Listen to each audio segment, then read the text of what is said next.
Hello, good morning, or good afternoon. I know it's been many months since I've made a video. First of all, let me say sorry for my hands. They're all dirty. We've been picking walnuts today, and hubby's been fixing septic up there and stuff, so I wanted to take a little bit of time out this morning and make a video. First, let me show you everybody. There's the dogs, Duke and Duchess. Hubby's in the bushes over there, brushing Phoenix because she's a mess. So I do still have a horse. I sold one, still have one. I'm sitting here at my pond. There's my dock. There's my pond. And kind of here in my chill out spot. It's a beautiful day. I know it's been quite a few months since I've made a video, and I probably wouldn't be making this one had it not been for what's taken place in the last, I guess, 24 hours. I haven't made any videos, for one, because I'm still struggling. I have relapsed, recovered, relapsed, recovered. This is like a fight like no other. But within the last 24 hours, a really good friend of mine, who I've known since, I guess, I was a freshman in high school, had the unfathomable, I guess that's the word, every parent's worst nightmare. And his son, who was 32, died, not of natural causes. And I'm not going to really get into it, but I'm going to tell you a little bit about what's going on and how it's affecting me, because nothing like this has ever happened to me. I've seen a lot of tragedy in the life I've lived. I've seen a lot of really bad things. And nothing has ever really affected me, ever, like this has. Like this has affected me. Last night when I saw the post on Facebook, there wasn't a lot of detail in it, but literally, I could not breathe. I immediately messaged him to make sure that what I was reading was true. I just, my friend and I, we don't talk every day, we don't talk every year, but we do, for some reason, we've always managed to keep in touch, one way or the other. I knew if I called back in the day 411 information, for those of you that don't know what that is, I could always look them up and get a phone number and get a hold of them, and vice versa. So we've known each other for many, many years, and he's always been a very dear friend of mine. So when I read that on Facebook last night, it took me back. It literally caught me. I couldn't breathe. So I verified the information. I messaged him and made sure that what I was reading was true, and it was. All of the circumstances for him were just taking place yesterday. So my brain is not capable of even imagining what that would be like to go through. I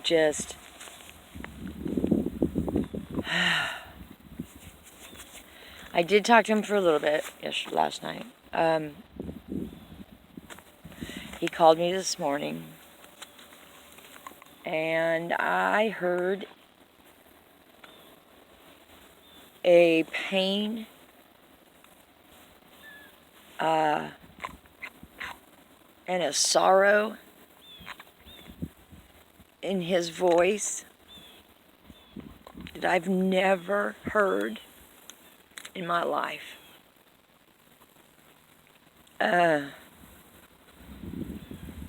It has really,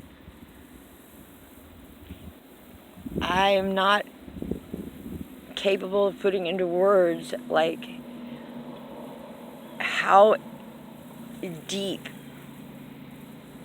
this has touched me. I've never seen it from this side. I've never been this close to that side of it.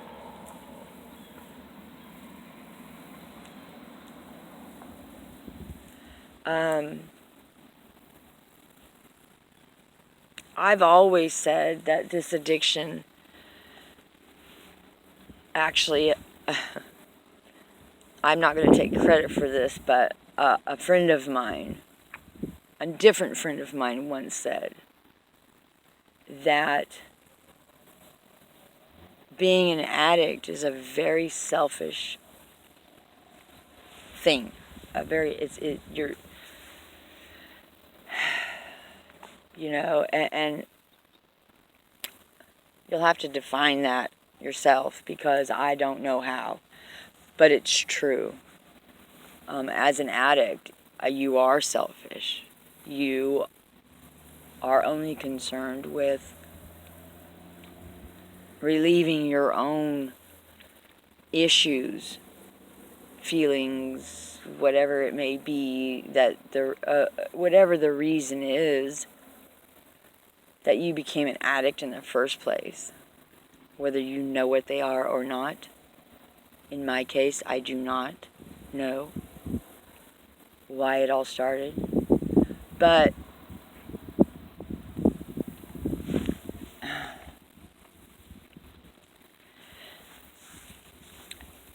as selfish as it is, you don't really have the capability of seeing this side of it. You don't have the ability to have empathy, the empathy that you need to be able to have in order to see this side of it. The side of it that I heard over the phone this morning in his voice. It was unbelievable. Absolutely I've never felt anything like it. I've never heard anything like it.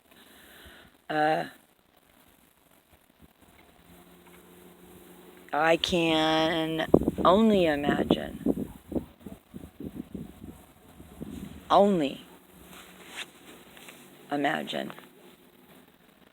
what must be going through as a parent, his head. The what if I should, or I should have's, or the what ifs, or the had I only's. He said to me this morning that he had seen my other videos and that he wanted to talk to me about them. He wanted to talk to me about it, but was afraid that well, you'll have to forgive me, okay? I got this. But was afraid that it would put too much pressure on me because he didn't want me to relapse.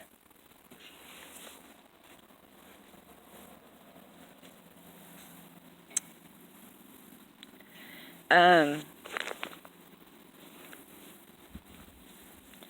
don't know how to, I don't know, I can understand where that's coming from. I can understand where he's coming from when he says that. I can understand not wanting to ask somebody about what is killing them. In just out of the sheer terror that you'll force them back into it. I get that. I get that. You don't want to trigger somebody. I get that. But with that being said, let me assure you of one thing I am very sure of. There is not a parent, and before I tell you this, he also said something that my mother has said to me a million times.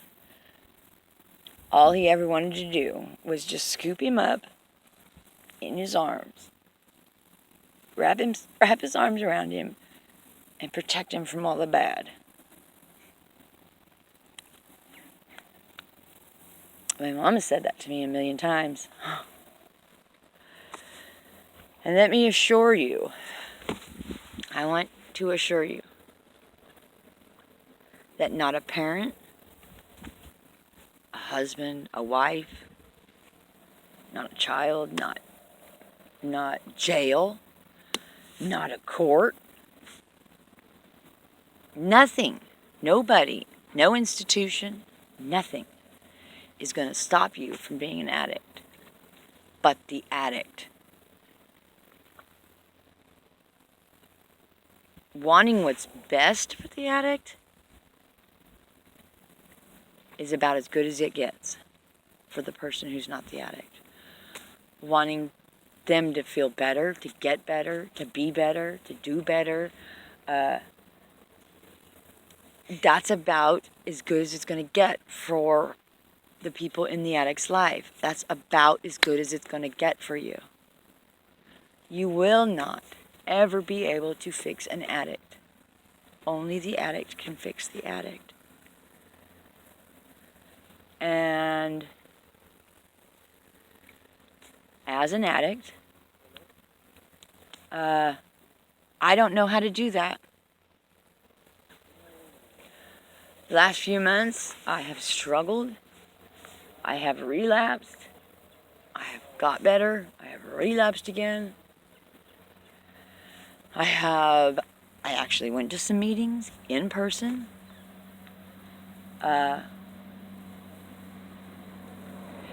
My financial ability and the ability the options that I have here now that I am capable of using and getting to, I have tried.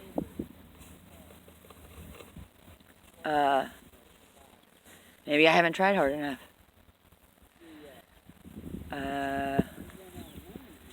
Maybe this is just my life. All I know is this. I don't ever want to be the cause of pain that I heard in his voice this morning. I don't want to be that cause to my mom or my kids or my husband or anybody. I don't want to cause that kind of pain. I don't want to cause that pain. I've never heard pain like that. I've never heard pain like that. Ever. That was just... I still can't wrap my brain around it. I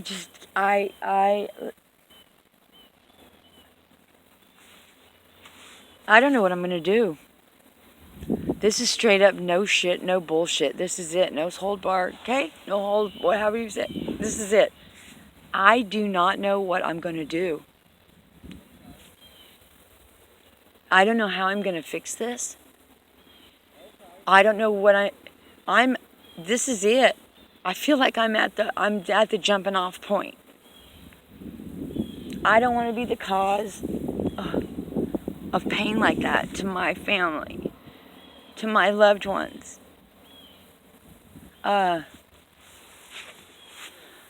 Lately, for some reason, I've been struggling with death. Maybe it's because I'm going to be 50 in January. I don't know.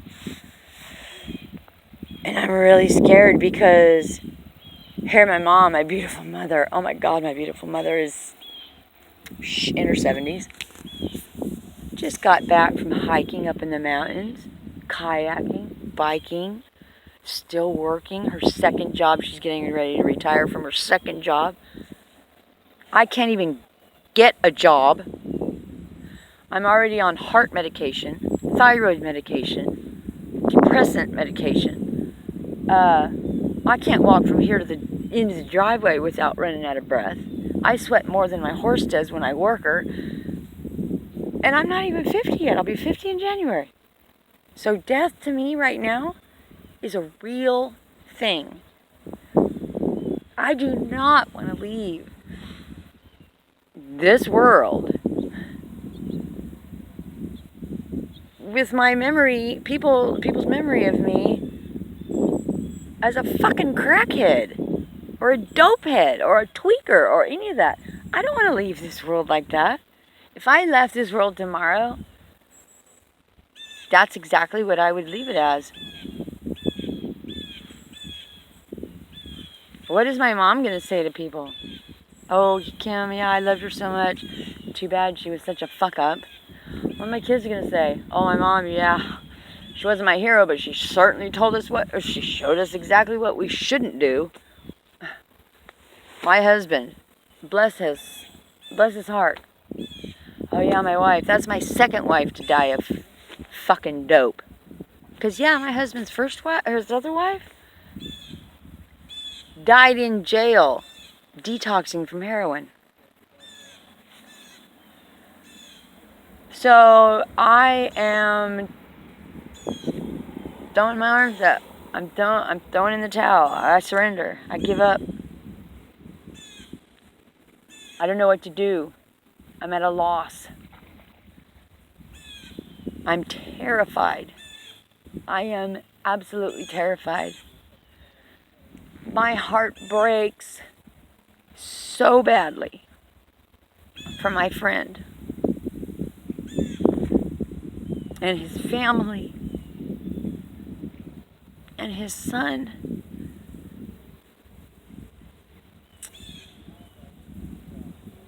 I can't allow that tragedy. There's something that's going on inside of me. I can't allow his tragedy in my life to go, how do you say it? I don't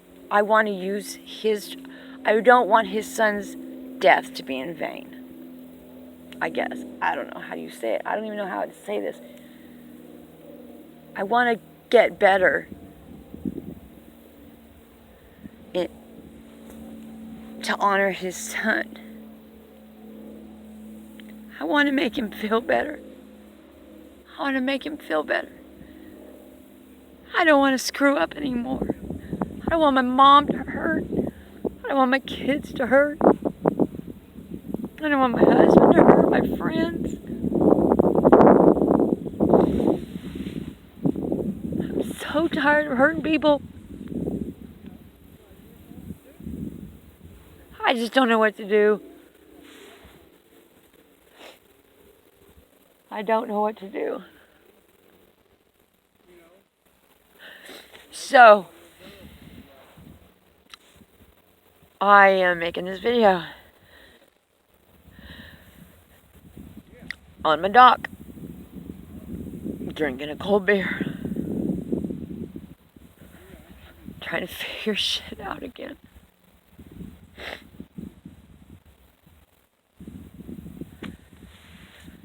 So that's what's going on. That's what's going on. So,